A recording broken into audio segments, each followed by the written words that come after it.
everyone, and welcome back to my channel, the Little Dragon Reader.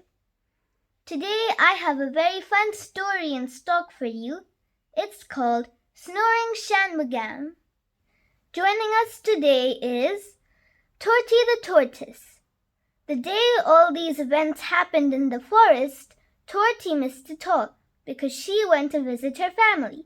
So here she is with us today. Snoring Shanmugam. Hitoxi the horse was upset. She tossed her mane and snorted an angry little snort. Hitoxi was upset with Shanmugam the lion. "He's so lazy," she said. "Is that how the king of the jungle should be?" "Don't be upset," Amma the elephant told Hitoxi. "It is good that we have a gentle lion as a king. What if we had a cruel king instead?" "But look at him," said Hitoxi. "All day he does just two things. He eats and he sleeps." All the animals looked at Shanmugam. Shanmugam was asleep, as usual. Shanmugam slept for 20 hours a day. The rest of the time he ate, and the more he ate, the longer he slept. But did Hitoxi say that Shanmugam did just two things all day? No, he did three things. He ate, he slept, and he snored. He lay on his back and he snored. What a snore he had! It went something like this.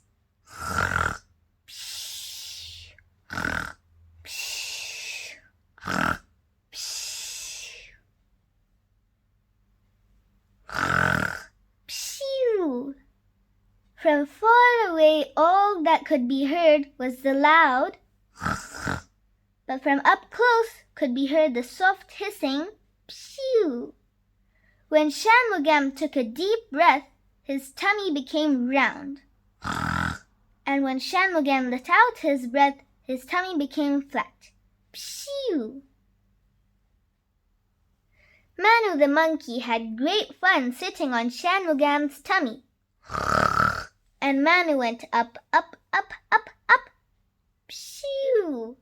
And Manu came down, down, down. "Come along for the joy ride!" Manu called out to Bahadur the baby elephant. But Bahadur didn't like the idea of sitting on Shanmugam's tummy.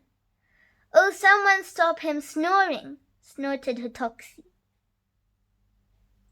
There was a simple way to make him stop. Shanmugam only snored when he slept on his back. So Amma used her strong trunk to gently roll him onto his side, and he stopped snoring. It was quiet once more. Manu the monkey swung back to his tree. Ritu the rabbit scurried off to her hole. Chandu the crocodile crawled back to the river. Hitoxi the horse went off with Bahadur and Amma. That day, the jungle was quiet and peaceful. Shanmugam slept silently on his side. At the edge of the jungle, Camel Nayan the camel was coming in from the desert. Suddenly, he heard a scary sound. It was the roar of a new lion. A lean, mean, brawny, tawny lion.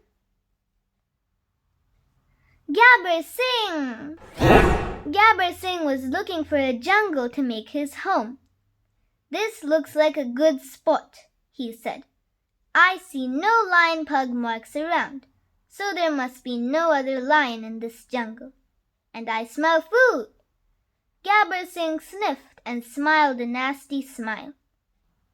"I smell horse, I smell rabbit, I smell piglets, I smell monkey, I smell baby elephant, and is that camel I smell?" Camel Nayan hurried over to give his friends the bad news. "I'm so scared," squeaked Ritu the rabbit. "Little one, stay close to me," snuffled Pitu the pig, collecting her piglets around her. "See what a useless king we have," snorted Hitoxi. Amma looked worried. "As long as we have Shanmugam, we can roam free in the jungle," she said. But if that nasty Gabber Singh comes, we will have a horrible time. They all went to Shanmugam. Wake up, Shanmugam! Wake up! Shrieked Manu. But Shanmugam was lying on his side, fast asleep. Oh, what use is it even if he wakes up? Snorted Hotoksi. If that fellow sees what a soft, gentle Lion King we have, he will throw Shanmugam out of the jungle. Just then, Bahadur had an idea. He whispered it to Amma, and Amma smiled. Amma the elephant gently rolled Shanmugam onto his back. And what happens when Shanmugam sleeps on his back? Yes, he snores. That loud snore.